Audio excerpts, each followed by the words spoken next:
Hello everyone, आप सभी का स्वागत है टारगेट सेमेस्टर के ऑनलाइन प्लेटफॉर्म पे। जैसे कि आज हम लोग जूलॉजी का जो फोर्थ यूनिट है, metabolism of protein and nucleotide वाला है, उसका एक पोर्शन हम पहला पार्ट हम लोग डिस्कस कर लिए थे, उसके इंपॉर्टेंट एमसीक्यू। आज हम लोग क्या करेंगे, सेकेंड पार्ट इसका डिस्कस करने जा रहे हैं, ठीक है, जो कि एग्जाम के पॉइंट ऑफ व्यू से मोस्ट इंपॉर्टेंट होता है और यहाँ से क्वेश्चन एग्जाम में मेनली देखने को मिलता है। ठीक है, हम लोग जो यहाँ पे क्वेश्चन जो सॉल्व करेंगे वो किस फॉर्म में होगा, एमसीक्यू के फॉर्म में होगा, और इसके के पीछे जो कॉन्सेप्ट होगा उसको भी हम लोग देखने की कोशिश करेंगे। वो क्या करेंगे, आप अपने कॉपी में अपने नोटबुक में उसको लिखते चलेंगे। ठीक है, ये जो लेसन है, ये जो हम लोग जितने यूनिट अभी पढ़ रहे हैं, अभी फोर्थ यूनिट पे आ गए हैं, इससे पहले जो एक से लेकर तीसरे यूनिट तक का जो है पैनल, वो क्या है, आपका प्लेलिस्ट में आपको सारे वीडियो एक साथ आपको मिल जाएंगे। वहां से आप लोग अगर इससे पहले एक से लेकर थर्ड यूनिट तक आप लोग वीडियो वॉच नहीं किया है तो जाके सबसे पहले उसको वीडियो को देखिए, वहां से जो इंपॉर्टेंट कॉन्सेप्ट हम लोग लिखे हैं उसको देखिए, अपने नोट्स को बनाइए, और फिर तब ये क्वेश्चन यूनिट जो 4 है, यूनिट 4 का सेकंड हिस्सा, सेकंड पार्ट है, उसको आज देखने का स्टार्ट कीजिए। इस वीडियो के डिस्क्रिप्शन बॉक्स में आपको क्या हो जाएगा, आपको एक व्हाट्सएप लिंक मिला रहेगा। वहां पे क्या करेंगे, उस लिंक से आप लोग जुड़ जाएंगे, जिसका नाम होगा सारथी फॉर बीएससी सेकंड सेमेस्टर। उस ग्रुप में क्या होगा, जितने भी फ्री कंटेंट होते हैं, या फिर बात कर लें एग्जाम्स के रिकॉर्डिंग, अगर कोई भी अपडेट है, या फिर सब्जेक्ट्स के रिकॉर्डिंग अगर कोई भी की पॉइंट है या फिर कीवर्ड है, वहां पे आपको फ्री ऑफ कॉस्ट में वहां पे आपको अवेलेबल हो जाएगा। ये ग्रुप क्या आप ज्वाइन कर ही लेंगे, साथ ही साथ अपने फ्रेंड में भी शेयर कर देंगे कि सर इस ग्रुप से ज्वाइन कर लीजिए, और यहाँ पे जो फ्री कंटेंट है वो भी आपको यहाँ से प्रोवाइड होते रहते हैं। ठीक है, तो चलिए क्लास को स्टार्ट करते हैं बिना लेट किए हुए। लेकिन क्लास को स्टार्ट करने से पहले वही दरख्वास्त होगी, क्लास में पेन पेपर फोकस लेके बैठेंगे, जिससे पूरी कंसंट्रेशन क्लास में रहे, और साथ ही साथ क्या करेंगे, जितने क्वेश्चन हम लोग यहाँ पे सॉल्व करेंगे, इसके पीछे का जो भी कॉन्सेप्ट निकल के आएगा वो सारे कॉन्सेप्ट अपने नोटबुक में आप लिखते हुए चलेंगे। ठीक है, जिससे एग्जाम के समय में एक शॉर्ट रिविजन का वो कारीगर साबित हो जाएगा। ठीक है, चलिए यहां से जो भी हम लोग क्वेश्चन सॉल्व कर रहे हैं ना, ये एग्जाम में आपको to the line to the question आपको देखने को मिलेगा, इतनी गारंटी है मेरी। चलिए 26 नंबर का क्वेश्चन है, इससे पहले 25 तक हम लोग सॉल्व कर लिए थे। 26 का क्वेश्चन है, why on ornithine and citrulline are not formed in protein structure. Protein structure में ये क्यों नहीं बनते हैं? क्या वो इसलिए नहीं बनते हैं क्योंकि दे हैव एक्सेस कोडॉन, इसके लिए नहीं हो सकता है। क्या दे हैव लेक कोडॉन, क्या उनके पास कोडॉन नहीं होता है, उसके लिए नहीं हो सकता है ये, हाँ उसके लिए नहीं बनता है ना, नॉट की बात पूछा है। तीसरा दिया है, the secondary structure lack the hydrogen bonding, क्या वो सेकेंडरी स्ट्रक्चर जो बनता है, primary structure, secondary structure, tertiary structure, ये सारे स्ट्रक्चर थे, तो जो सेकेंडरी स्ट्रक्चर है क्या उसमें हाइड्रोजन बॉन्ड नहीं होता, इसके लिए नहीं होता है प्रोटीन सिंथेसाइज। तो इस क्वेश्चन के अकॉर्डिंग अगर बात की जाए यूरिया साइकिल में, है ना, तो उसमें क्या होता है, कोडॉन की लेक हो जाती है, यानी कोडॉन की कमी हो जाती है। इसकी वजह से क्या होता है, ये प्रोटीन का सिंथेसिस नहीं कर पाता है, प्रोटीन सिंथेसाइज नहीं, स्ट्रक्चर का सिंथेसाइज नहीं कर पाता है। तो 26 का क्वेश्चन का ऑप्शन नंबर जो बी होगा ना, वो क्या हो जाएगा, अपना करेक्ट हो जाएगा। चलिए आगे चलते हैं, क्वेश्चन नंबर 27 पे चलते हैं, क्या दे रहा है 27 पे। ठीक है, 27 है, which of the following is the significance of urea cycle, यानी कि यूरिया साइकिल को या फिर ऑर्थनिन साइकिल का सिग्निफिकेंस क्या हो सकता है, वो चीज हमको बताना है। कि क्या सर ये वो रेगुलेट करता है बीपी को, बीपी मतलब ब्लड प्रेशर को रेगुलेट करने का काम करता है ना, ब्लड प्रेशर को रेगुलेट करने का काम करता है। क्या वो रेगुलेट करता है ब्लड वॉल्यूम को, ब्लड वॉल्यूम वही 100 to 1200 वॉल्यूम, 1500 to 1300 वॉल्यूम, है ना, 1800 वॉल्यूम, इसको रेगुलेट करने का काम करता है। क्या वो रेगुलेट करने का काम करता है टॉक्सिक अमोनिया, हमको डेली लाइफ मतलब daily to eliminate toxic ammonia from daily, हमारी बॉडी से जो अमोनिया जो सिक्रीट होता है उसको बाहर निकालने का काम करता है यूरिया साइकिल। क्या वो पीएच को, ब्लड के पीएच को मेंटेन करने का काम करता है। तो अगर हम इसका एकदम पेट आंसर की बात कर लें ना, एकदम सॉलिड आंसर की बात कर लें, तो सबसे पहला सिग्निफिकेंस ऑफ यूरिया साइकिल का यही है सर, कि यूरिया साइकिल क्यों हो रहा है, हमारे बॉडी में बहुत सारे मेटाबॉलिक एक्टिविटीज हो रही हैं, है ना, बायोलॉजिकल प्रोसेस बहुत ज्यादा हो रही हैं, जिसमें से बहुत सारे वेस्ट मटेरियल ही बनते हैं। जैसे क्या, एक नॉर्मल सा एग्जांपल बता दूं आपको, सपोज करिए कोई हमारा घर है ना, उस घर में दिन में बहुत सारी एक्टिविटियां होती रहती हैं।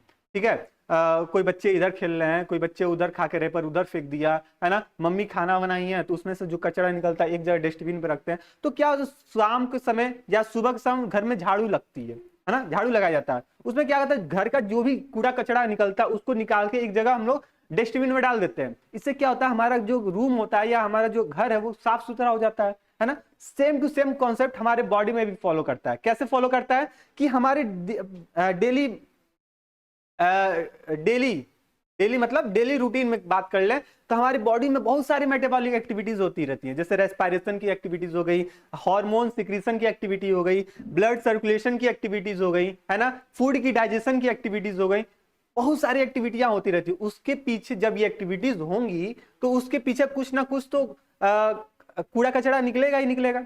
अब उसको बॉडी में अगर रहेगा तो वो क्या होगा, नुकसान करेगा। जैसे कूड़ा कचरा अगर हमारे घर पे ही रहा, हमारे रूम में ही जहां हम रहते हैं, हमारे रूम में ही बेड के नीचे ही कूड़ा करकट रैपर फेंका हुआ है, तो क्या हम लोग घर सही लगेगा, दुनिया भर की बीमारी हो जाएगी। तो उसके लिए क्या करते हैं हम लोग, साफ करते हैं ना, झाड़ू लगा देते हैं या फिर पोछा लगा देते हैं। तो उसी तरह हमारी बॉडी में क्या होता है, नाइट्रोजनस वेस्ट मटेरियल को बाहर सीक्रेट करने के लिए यूरिया साइकिल का फॉर्मेशन होता है। ठीक है, इसी यूरिया साइकिल के थ्रू क्या होता है, जो भी वेस्ट मटेरियल है हमारे बॉडी से बाहर सीक्रेट कर दिया जाता है। तो इसमें ये बता सकते हैं सर, ये to eliminate toxic ammonia from our body, हमारी बॉडी से क्या हो जाए, टॉक्सिक सब्सटेंस एलिमिनेट कर दिया जाए। तो ये चीज होता है हमारा यूरिया साइकिल में। यानी कि 27 की अगर बात करें तो ऑप्शन नंबर जो सी होगा वो क्या हो जाएगा अपना, करेक्ट हो जाएगा। ठीक है, तो 27 का ऑप्शन नंबर जो सी है वो क्या हो जाएगा, करेक्ट हो जाए। चलिए आगे चलते हैं। आप लोग भी क्या करेंगे, अपना अपना एनालिसिस करते रहेंगे, चेक करते रहेंगे, सर मेरा इतना में से इतना क्वेश्चन करेक्ट हो चुके हैं, है ना। चलिए 28 पे आते हैं। What enhance urea synthesize, urea synthesize करने के लिए, हाँ, यूरिया संश्लेषण को क्या बढ़ाता है, कौन बढ़ावा दे देता है, तो increase the level of N acetyl glutamate, क्या वो नेक का इंक्रीज होता है, क्या वो decrease the level of NAG, क्या नेक का लेवल डिक्रीज कर देता है, क्या प्रोटीन रिच डाइट। तो अगर बात करें यूरिया सिंथेसाइज में क्या चीज का बढ़ावा होता है ना, तो अगर बढ़ावा की बात करें तो इसमें क्या बता सकते हैं sir, increase the level of N acetyl glutamate, साथ ही साथ ये भी बता सकते हैं सर कि प्रोटीन ऑफ रिच डाइट। ये तो ठीक है सर, ये इसमें डिक्रीज की बात करेंगे, डिक्रीज द लेवल ऑफ नेग, अगर लेवल इंक्रीज कर दिए नेग का तो कुछ और भी प्रोसेस हो सकता है। इसलिए क्या करते हैं हम लोग नहीं, बॉडी हमारी क्या करती है, यूरिया साइकिल के दौरान, यूरिया सिंथेसाइज के दौरान नेग की रिक्वायरमेंट क्या कर देती है, कम कर देती है। यानी कि आप लोग सुने होंगे ना, बॉडी में सॉल्ट और वाटर का बैलेंस को, दोनों को बैलेंस कर रखना। अगर बॉडी से यूरिया साइकिल हो रहा है, यूरिया का सिंथेसाइज हो रहा है, एक्सक्रीशन हो रहा है ना, तो अगर सपोज कीजिए फिल्टरेशन हो रहा है, उस दौरान नाइट्रोजन बोल रहे हैं, सॉल्ट हमारे ब्लड से ज्यादा सिक्रीट हो जाए तो क्या हमको वीकनेस लगने लगेगा, सोडियम की मात्रा कम हो जाएगी हमारे बॉडी में, हम भूलने लगेंगे, है ना। ये सब बहुत सारी एक्टिविटियां होने लगती है। इसलिए क्या करते हैं, डिक्रीज किया जाता है, नेग के प्रोसेस को डिक्रीज किया जाता है। तो यानी कि ऑप्शन नंबर जो बी होगा ना वो क्या हो जाएगा, आपका करेक्ट हो जाएगा। चलिए आगे चलते हैं। 28 के बाद 29 पे आते हैं। Short term of acute vitamin A, short term और acute vitamin A poisoning to cause disease due to, है ना, क्या दे रहा है यहां पे। अगर ऑप्शन की बात कर लें, एक ऑप्शन यहां पे ऐड कर लीजिए, ईटिंग ऑफ, यहां पे ऐड कर लीजिए, eating of the liver of pig, liver of pig. ठीक है, तो पहला ऑप्शन है आपका eating the liver of pig के दौरान, क्या eating the liver of buffalo, क्या eating the liver of ostrich, क्या eating the liver of deer, mule deer. तो इस क्वेश्चन के अकॉर्डिंग अगर बात करें तो हमारा विटामिन ए पॉइजनिंग किससे हो सकता है ना। विटामिन ए तो सही है, लेकिन पॉइजनिंग की बात कर रहे हैं, पॉइजन कैसे हो जाएगा विटामिन ए में। तो विटामिन ए की पॉइजन की बात करेंगे कि अगर कोई बंदा पिग का लीवर को खाता है ना, पीआईजी का लीवर को खाता है, तो उससे क्या हो जाएगा, कुछ ना कुछ डिफिशियंसी देखने को मिलेगा, यानी कि वॉमिटिंग उसको होने लगेंगे, हेयर लॉस होने लगेंगी, वीकनेस होने लगेंगे। तो ये सारे सिम्टम हमको देखने को मिलता है। तो इससे क्या होता है, विटामिन ए पॉइजनिंग कॉज होता है। तो किसके खाने से, तो पीआईजी के लीवर को खाने से क्या होता है ये चीज। और क्या सिम्टम दिखता है, तो सर ऑप्शन नंबर ए वाला जो सिम्टम है, वॉमिटिंग, उल्टी होगा, बाल झड़ना, वीकनेस लगना, ये सारे प्रोसेस हमको देखने को मिलेंगे। तो 29 का ऑप्शन नंबर जो ए हो जाएगा वो क्या हो जाएगा अपना, करेक्ट हो जाएगा। 29 के बाद 30 पे आइए। 30 दिया हुआ है, which is the most essential nutrient required for the women woman during her initial stage of pregnancy to the prevent the birth deficient. यानी कि बात कर रहा है कि कोई वुमेन क्या है, प्रेग्नेंट है ना, कोई वुमेन क्या है, प्रेग्नेंट है, तो उसको उस दौरान कौन सा विटामिन ज्यादा उसको देना चाहिए कि जो उसका जो बच्चा होगा, है ना, या फिर उसका बच्चा स्वस्थ रहे, या फिर उसको वीकनेस ना हो, उस वुमन को वीकनेस ना हो, क्योंकि वुमेन के अंदर एक और बॉडी का डेवलप हो रहा है, तो उस दौरान क्या वो थायमिन का रेगुलेशन को बढ़ा देना चाहिए, क्या वो विटामिन सी के रेगुलेशन को बढ़ा देना चाहिए, क्या वो विटामिन ई के रेगुलेशन को बढ़ाना चाहिए, क्या वो फॉलिक एसिड को बढ़ा देना चाहिए। तो अगर कोई वुमन क्या है, प्रेग्नेंट है, तो उसको क्या करना चाहिए, फॉलिक एसिड की रिक्वायरमेंट क्या कर देनी चाहिए, बढ़ा देनी चाहिए। ठीक है, फॉलिक एसिड, जिससे उसके बॉडी में क्या हो, ब्लड ज्यादा बने। फॉलिक एसिड का मतलब क्या होता है, ब्लड ज्यादा बने, आरबीसी का ज्यादा फॉर्मेशन हो, तो उसके लिए क्या करना चाहिए, जिससे बच्चा और माँ बच्चा दोनों क्या हो, स्वस्थ हो, इसलिए फॉलिक एसिड उसको देना चाहिए। तो ऑप्शन नंबर जो सी होगा वो क्या हो जाएगा अपना, करेक्ट हो जाएगा। 30 के बाद आते हैं 31 पे, the highest level of vitamin C is present in which of the following. सबसे ज्यादा हाईएस्ट विटामिन किस में, विटामिन सी किस में हमको देखने को मिलता है, क्या वो पार्सिल में देखने को मिलता है, जिसको अजमोद कहते हैं, अजमोद, ठीक है, क्या वो ब्रोसिलाई यानी संतरे के रस में देखने को मिलता है, हाँ, ऑरेंज जूस में, क्या वो ब्रोकियोली में देखने को मिलता है, क्या वो कांकुडा पल्म्स में देखने को मिलता है। तो अगर बात करें सबसे ज्यादा विटामिन सी, हमको इतना पता है सर कि जो विटामिन सी होता है वो खट्टे फल या खट्टे फूड में प्रेजेंट होता है, चाहे वो संतरे की बात कर लें, चाहे वो बहुत सारे अचार की बात कर लें, है ना, खट्टा दही की बात कर लें, ये सब में विटामिन सी है। लेकिन सबसे ज्यादा विटामिन सी किस में मिलता है, तो वो होता है काकाडू पम्प्स में मिलता है। किस में मिलता है, काकाडू पम्प्स, यानी कि ऑप्शन नंबर जो डी है ना वो क्या हो जाएगा अपना, करेक्ट हो जाएगा। हाईएस्ट की बात किया, highest, highest level of vitamin C, ठीक है, तो ये चीज, चलिए ऑप्शन नंबर डी जो होगा करेक्ट हो जाएगा। 31 के बाद 32 पे आते हैं। 32 क्या दिया हुआ आपका, which of the following vitamin added in blood clotting, यानी ये पूछ रहा है ब्लड क्लॉटिंग के दौरान कौन सी विटामिन की रिक्वायरमेंट पड़ती है।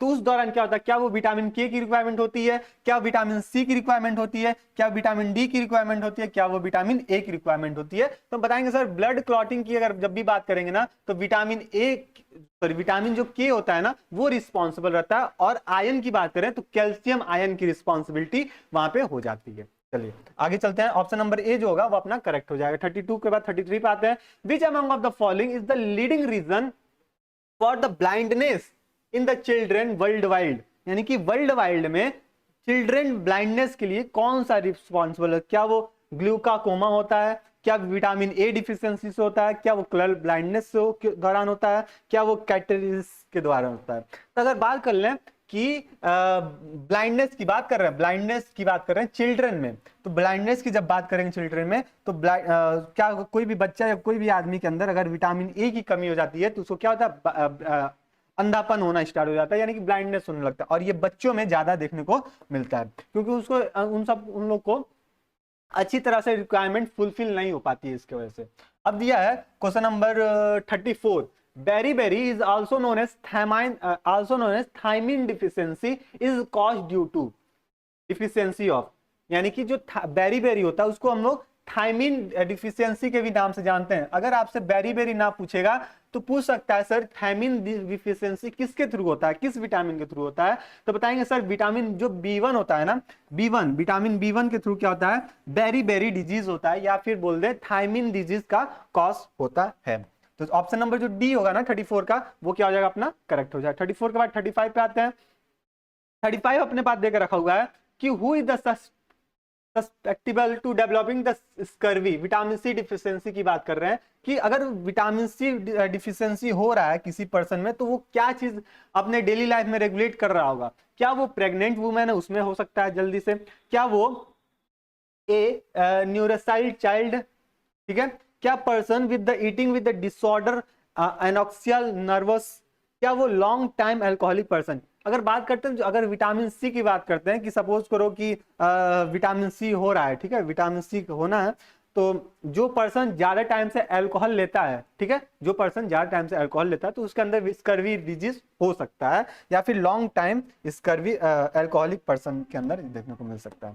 ठीक है, आते हैं अगले पे 26 पे आते हैं। Which of the following vitamin function has the both the visual pigment has well as the hormone. इसमें से कौन सा जो विटामिन होता है वो दो काम करता है, विजुअल पिगमेंट का भी काम करता है, साथ ही साथ हार्मोन का भी काम करता है। तो क्या वो थायमिन होता है, क्या वो फॉलिक एसिड होता है, क्या वो राइबोफ्लेविन होता है, क्या वो रेटिनॉल होता है? तो अगर बात करें कि विजिबल पिगमेंट भी अपने अंदर रख रहा है, हार्मोनल एक्टिविटी वाला भी अपने अंदर रख रहा है, तो वो कोई नहीं होता है, रेटिनॉल ही होता है। क्या होता है वो? रेटिनॉल होता है। विटामिन ए वाली जो बात करते हैं रेटिनॉल की बात करते हैं। ऑप्शन नंबर जो डी होगा वो क्या हो जाएगा अपना? करेक्ट हो जाएगा। चलिए आगे चलते हैं 37 पे। 37 दिया है which of the following nutrient deficiency causes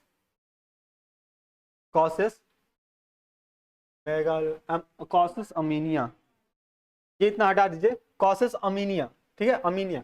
क्या वो पायरोडॉक्सिन से होता है, क्या वो नियासिन से होता है, क्या वो फॉलिक एसिड से होता है, क्या वो विटामिन B12 से होता है, हाँ, क्या वो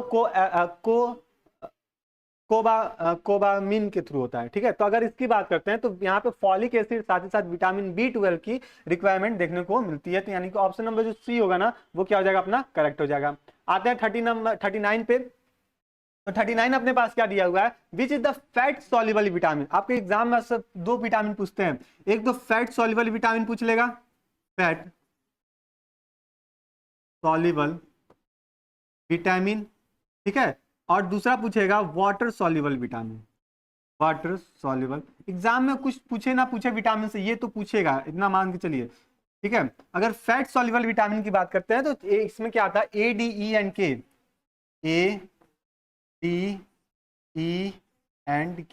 ADE&K क्या होता है? फैट सॉल्युबल विटामिन होता है। और इसके अलावा जितने विटामिन होते हैं यानी कि विटामिन बी और विटामिन सी जो होता है वो क्या होता है? वाटर सॉल्युबल विटामिन होता है। तो यहाँ पे देखिए हमको क्या पूछा है? फैट सॉल्युबल विटामिन पूछा है। तो फैट सॉल्युबल विटामिन में विटामिन A, D, E और K क्या होता है? फैट सॉल्युबल विटामिन होता है, ठीक है। अगर आपसे वाटर पूछेगा तो B एंड C बता देंगे, बात खत्म। 39 के बाद 40 पे आते हैं। 40 दिया deficiency of niacin is caused due to the deficiency of. क्या वो स्कर्वी के थ्रू होता है? स्कर्वी क्या वो रेकिट्स के थ्रू होता है? क्या वो एनीमिया के थ्रू होता है? क्या वो प्लेग्रा के थ्रू होता है? तो हमसे पूछ क्या रहा है? नियासिन डिजीज किसके डिफिशियंसी से होता है?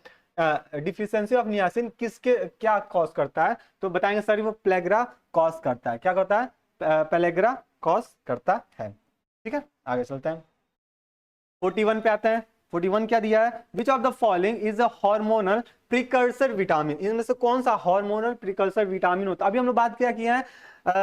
विजुअल पिगमेंट और हार्मोनल कौन था? रेटिनॉल था, है ना, रेटिनॉल।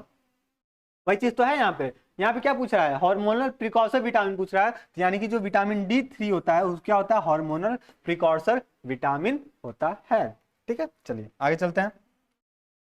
41 के बाद 42 पे आते हैं। 42 दिया है the component of the coenzyme. Coenzyme का क्या कंपोनेंट होता है? कौन सा घटक होता है? तो इसमें क्या प्रोटीन और विटामिन होते हैं? क्या वो पैराडॉक्सिन होते हैं? क्या वो पैंथोथेनिक एसिड होता है? क्या वो रेटिनोलिक एसिड होता है? तो अगर इसकी बात करते हैं ना तो हम बात करें सर वो प्रोटीन और विटामिन होते हैं। क्या होते हैं? प्रोटीन और विटामिन क्या होते हैं? कोएंजाइम के कंपोनेंट होते हैं। यानी कि कोएंजाइम के अगर घटक की बात करें तो साथ प्रोटीन भी होगा, साथ ही साथ प्रोटीन विटामिन भी होगा, ठीक है। तो प्रोटीन और विटामिन क्या होते हैं? कोएंजाइम कंपोनेंट होते हैं, ठीक है। 42 के बाद आते हैं 43 पे। 43 which is the another name of the cobalamin की बात करें तो क्या वो विटामिन B12 होता है? क्या वो विटामिन B2 को बात करते हैं? क्या विटामिन B6 को बोलते हैं? क्या वो विटामिन B11 को बोलते हैं? तो अगर कोबा मिलिन की बात करें कि इसको किस नाम से, किस विटामिन को कहते हैं, तो वो होता है हमारा विटामिन B12। क्या होता है? विटामिन B12 होता है। ऑप्शन नंबर जो ए हो जाएगा वो अपना क्या हो जाएगा? करेक्ट हो जाएगा। 43 हो गया। आते हैं 44 पे। 44 देखिए क्या रखा हुआ है। अब दिया है देखिए sir which is the not true about ascorbic acid. अब हमको गलत वाला बताना है, गलत निकालने में हम लोग माहिर होते हैं, गलत चीज निकालना है, नुक्स निकालना है। क्या दिया है? It's so antioxidant activity. Ascorbic acid की बात कर रहे हैं, क्या वो एंटी टॉक्सीडेंट एक्टिविटी शो करता है? तो हाँ सर ये काम तो ये करता है, ठीक है। दूसरा दिया it is a strong reducing agent. क्या वो स्ट्रॉन्ग रिड्यूसिंग एजेंट होता है? तो हाँ सर ये स्ट्रॉन्ग रिड्यूसिंग एजेंट भी होता है। It involves in the translation of the poly and the residual of the collagen. Sir ये भी होता है। अगला दिया है an organism body can synthesise it. कह रहा है सर जो एस्कॉर्बिक एसिड होता है, जो विटामिन सी होता है, हमारे बॉडी के अंदर ही बन जाता है। जब बॉडी के अंदर ही बन जाता है तो हमको बाहर से लेने काहे लेते हैं? ये तो बात गलत हो गई ना, ये तो बात यहाँ पे गलत हो गई इसकी। तो ये जब बात गलत हुई तो ये क्या हो गया, हमको गलत ही तो निकालना था। तो ये यानी कि ऑप्शन नंबर जो डी हो जाएगा, ये बात हमारी इस क्वेश्चन के अकॉर्डिंग सही हो जाएगा कि स्कॉर्बिक एसिड हमारे बॉडी के अंदर नहीं बनती है, हमको बाहर से लेना पड़ता है, खट्टे सामान खाना पड़ता है, खट्टे फूड खाना पड़ते हैं ना, इसलिए। तो चलिए 44 का ऑप्शन नंबर जो डी होगा वो क्या हो जाएगा अपना, करेक्ट हो जाएगा। 44 के बाद आते हैं 45 पे। विच of the following vitamin perform को एंजाइम फंक्शन। इनमें से कौन सा विटामिन है जो को एंजाइम फंक्शन के लिए काम करता है? हाँ, क्या बात करेंगे सर, क्या वो विटामिन ए होता है या फिर ऑल ऑफ दिस होता है? तो अगर बात करें कि को एंजाइम फैक्टर के लिए कौन सा विटामिन रिस्पॉन्सिबल होता है, तो विटामिन ए भी होता है, विटामिन बी भी होता है, विटामिन सी भी होता है। मतलब जितने भी विटामिन होते हैं ना, चाहे वो फैट सॉल्युबल विटामिन की बात कर लें, चाहे वो वाटर सॉल्युबल विटामिन की बात कर लें। हाँ, तो हम बात कर रहे थे कि सॉरी ये विटामिन को एंजाइम कौन सा होता है। तो अगर हम बात कर लें कि फैट सॉल्युबल विटामिन, चाहे वो वाटर सॉल्युबल विटामिन की बात कर लें, तो ये जितने भी होते हैं ना, ये सारे के सारे एंजाइम क्या, विटामिन क्या करता है, को एंजाइम के लिए की तरह रेगुलेट करते हैं। तो ये आप बोल सकते हैं सर ये ऑल ऑफ दिस जो होगा, ये मतलब vitamin A, vitamin B, vitamin C सब, यानी कि वाटर सॉल्युबल विटामिन और फैट सॉल्युबल विटामिन भी क्या करते हैं, ये काम को एंजाइम वाले परफॉर्म करते हैं। चलिए आगे चलते हैं, क्वेश्चन नंबर 46 पे आते हैं। Best source of vitamin A. Vitamin A का बेस्ट सोर्स क्या होता है? हम लोग बचपन से पढ़ते आ गए हैं कि गाजर खाएं, दूध पिए, विटामिन ए मिलता है। लेकिन उससे भी ज्यादा कौन सा विटामिन, किसमें क्या खाने से हमको विटामिन मिल जाएगा? क्या वो पोएट्री खाने से मिल जाएगा? पोएट्री मतलब वो चिकन खाने से मिल जाएगा? क्या वो स्वीट पोटैटो खाने से मिल जाएगा? क्या वो लेग्यूल्स खाने से मिल जाएगा? क्या वो डेयरी प्रोडक्ट चीज, मिल्क, कर्ड खाने से मिल गया? तो हम अगर बात करें कि सबसे ज्यादा सोर्स विटामिन ए का किससे मिल सकता है, तो वो मिल सकता है हमको स्वीट पोटैटो से। किससे मिल सकता है? स्वीट पोटैटो से मिल सकता है। अगर बात करते हैं स्वीट पोटैटो में हमको कितने विटामिन ए कितना मिल सकता है, क्वांटिटी की बात करें तो 102% जो होगा वो हमसे यहाँ से मिल सकता है। किससे? स्वीट पोटैटो से मिल सकता है। तो ऑप्शन नंबर जो बी होगा ना, वो क्या हो जाएगा अपना, करेक्ट हो जाएगा 46 का। 46 के बाद आता है 47 पे। 47 देकर रखा हुआ है which of the following is the water soluble vitamin. अभी हम लोग बात किए हैं वाटर सॉल्युबल विटामिन कौन होता है, तो vitamin B and C, vitamin B and C, यानी कि बी में जितने भी आएंगे, vitamin B1, vitamin B2, vitamin B3 सब आते हैं, सब क्या होते हैं, वाटर सॉल्युबल विटामिन होते हैं। तो अगर बात करें ऑल ऑफ दिस की बात कर लेंगे ना, तो ये क्या हो जाएंगे, सारे के सारे वाटर सॉल्युबल विटामिन के अंतर्गत आते हैं। चलिए अगले क्वेश्चन पे आते हैं, 48 पे आते हैं। Deficiency of which vitamin causes the increase the flexibility of the RBC and the weaken muscle, यानी कि किस विटामिन के डिफिशियंसी से जो हमारे आरबीसी होते हैं उनमें ट्रेसिडिटी देखने को मिल जाती है, फैलाव देखने को मिल जाती है, और साथ ही साथ तो हमारे जो मसल होते हैं वो वीक हो जाते हैं, कमजोर हो जाते हैं। क्या वो डिफिशियंसी ऑफ विटामिन डी के कारण होता है? क्या वो डिफिशियंसी ऑफ विटामिन ई के कारण होता है? क्या वो डिफिशियंसी ऑफ विटामिन सी के कारण होता है? क्या वो डिफिशियंसी ऑफ विटामिन ए के कारण होता है? तो अगर इसकी बात कर लें कि सर हमारे बॉडी में अगर कौन सी विटामिन कम हो गई कि आरबीसी भी नुकसान पहुंचेगा, साथ ही साथ हमारा जो मसल है उस पर भी इफेक्ट पड़ता है, तो वो होता है हमारा विटामिन ई। अगर विटामिन ई की डिफिशियंसी हो रहा है तो क्या होगा, ये वाला प्रोसेस हमको देखने को मिल जाएगा। तो 48 का ऑप्शन नंबर जो बी होगा ना, वो क्या हो जाएगा अपना, सही हो जाएगा। चलिए 49 पे आते हैं। 49, हाँ, साइंटिफिक नेम ऑफ विटामिन के। विटामिन के का साइंटिफिक नेम क्या होता है? अगर ये क्वेश्चन मैं बोल दूं कि आप लोग क्या करेंगे, चलिए लास्ट ये क्वेश्चन आपका होमवर्क हो जाए तो कितना बढ़िया रहेगा। ये अगर क्वेश्चन बोल दूं कि ये आप लोग का होमवर्क है, आप लोग होमवर्क में क्या करेंगे कि विटामिन के का कौन सा है, 2-3 विटामिन का हम लोग बात किए हैं, जैसे विटामिन डी की बात की है साइंटिफिक नेम, विटामिन बी की बात की है, विटामिन ए की बात की है, ठीक है। चलिए क्या करेंगे, विटामिन ए का साइंटिफिक नेम क्या, अभी हम लोग बात किए थे। विटामिन बी की अगर बात करते हैं तो इसका साइंटिफिक नेम क्या होता है, विटामिन सी की बात करते हैं तो इसका साइंटिफिक नेम क्या होता है, विटामिन डी की बात कर लें तो इसका क्या होता है, और विटामिन के की बात कर लें कितना, ये 3 अभी हम लोग डिस्कस किए हैं, अभी ये 3 हम लोग डिस्कस किए, ये आप लोग कमेंट बॉक्स में बताएंगे एक साथ कि सर विटामिन ए का ये होता है, विटामिन बी का ये होता है, विटामिन सी का ये, विटामिन डी का ये, और होमवर्क क्या है कि विटामिन डी का साइंटिफिक नेम क्या होता है, इस ऑप्शन में से कौन सा ऑप्शन आपको करेक्ट देखने को मिलता है। तो ये आप हमको कमेंट बॉक्स में बताएंगे sir vitamin A, vitamin B, vitamin C ये है। अब 49 का क्वेश्चन नंबर का आंसर क्या होगा, ए होगा कि बी होगा कि सी होगा कि डी होगा, ठीक है। तो ये चीज आप बताएंगे। आई होप इतना जो 26 जो भी हम लोग क्वेश्चन सॉल्व किए हैं 49 50 तक, ठीक है, वो सारे क्वेश्चन आपको समझ में आए होंगे, है ना। आई होप इसमें से ऑलमोस्ट क्वेश्चन आप लोग का सही हो गए होंगे, और अराउंड 25 क्वेश्चन के आसपास हम लोग सॉल्व किए अभी, तो ऑलमोस्ट आप लोग क्वेश्चन अभी सॉल्व हो गए होंगे, ठीक है। मैं इतनी उम्मीद है। आप लोग क्या करेंगे अब कि आपका जितना क्वेश्चन सही हुआ है, 25 में से 10 सही हुआ है, 15 सही हुआ है, 21 सही हुआ है, 5 क्वेश्चन सही हुआ है, डजेंट मैटर, बस आप क्या करेंगे सारे क्वेश्चन को ईमानदारी से एक बार पढ़ेंगे, है ना, और देखेंगे कौन सा ऑप्शन किसमें सही हो जा रहा है। और जब भी आपका जितना भी आपका क्वेश्चन सही हो रहा है, आप क्या करेंगे कमेंट बॉक्स में तुरंत बता देंगे सर मेरा इतना आंसर, इतना क्वेश्चन सही हो गया है, ठीक है। तो फिर हम लोग देखते हैं कितना आप लोग कितने तैयारी इतना कितनी अच्छी से है एग्जाम के रिगार्डिंग, ठीक है। तो ये सारे वीडियो जूलॉजी के हम लोग 4 यूनिट हम लोग अभी तक डिस्कस कर लिए हैं, इंपॉर्टेंट एमसीक्यू। ये चारों यूनिट का जो प्लेलिस्ट है आपको मिल जाएगा, सारे वीडियो एक साथ मिल जाएंगे। क्या करेंगे आप सारे वीडियो को वन बाय वन करके बार बार उसको देखेंगे, बार बार रिवाइज करेंगे। जितना आप अपने नजर से क्वेश्चन को गुजारेंगे ना, एग्जाम में वही क्वेश्चन आपके तुरंत दिमाग में बैठा हुआ क्वेश्चन जैसे दिखेगा पेपर में, सर ये तो हम रवि सर के क्लास में डिस्कस किए थे हम लोग, ठीक है। तो वहां से आप जितना क्लास को देखेंगे ना, जितने अपने नोट्स को देखेंगे उतना ज्यादा बेटर होगा।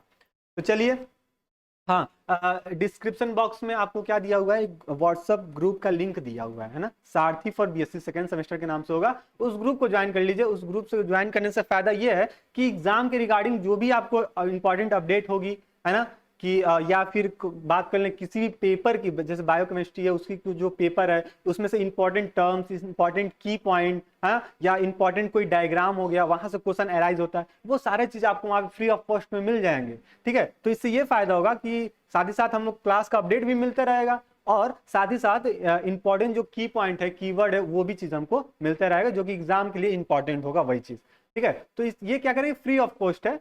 तो क्या करेंगे, अपने ये क्लास को अपने दोस्तों में भी शेयर करेंगे, साथ ही साथ ये जो ग्रुप का जो लिंक है वो अपने दोस्तों के व्हाट्सएप पे भी आप क्या करेंगे, उसको शेयर कर देंगे, चाहे इंस्टा पे, आपका जो भी सोशल मीडिया, वहां पे उस लिंक को शेयर करेंगे, बोलेंगे कि क्या उस ग्रुप से ज्वाइन हो जाइए। अपने भी ज्वाइन होना है, अपने दोस्तों को भी ज्वाइन करना है, ठीक है। तो चलिए मिलते हैं नेक्स्ट क्लास में। अच्छा, ये जूलॉजी का जो बायोकेमिस्ट्री वाला पेपर था वो सारा हम लोग डिस्कस कर लिए, ठीक है। अब बचता है फिजियोलॉजी वाले पोर्शन पे, तो वो भी हम लोग 1-2 दिन में उसको भी हम लोग सॉल्व कर लेंगे। आप लोग बस ईमानदारी से क्या कीजिए, सारे क्लासेस को देखते रहिए, अपने पेपर को सॉल्व करते रहिए, और जितना भी हम की यहाँ पे जो कॉन्सेप्ट लिखते हैं अपने कॉपी में उसको नोट करते रहिए, ठीक है। तो चलिए मिलते हैं नेक्स्ट क्लास में नए यूनिट के साथ, फिजियोलॉजी वाले यूनिट के साथ। तब तक के लिए स्टे रहिए, मस्त रहिए, अपने तैयारी को और मजबूत करते रहिए। धन्यवाद।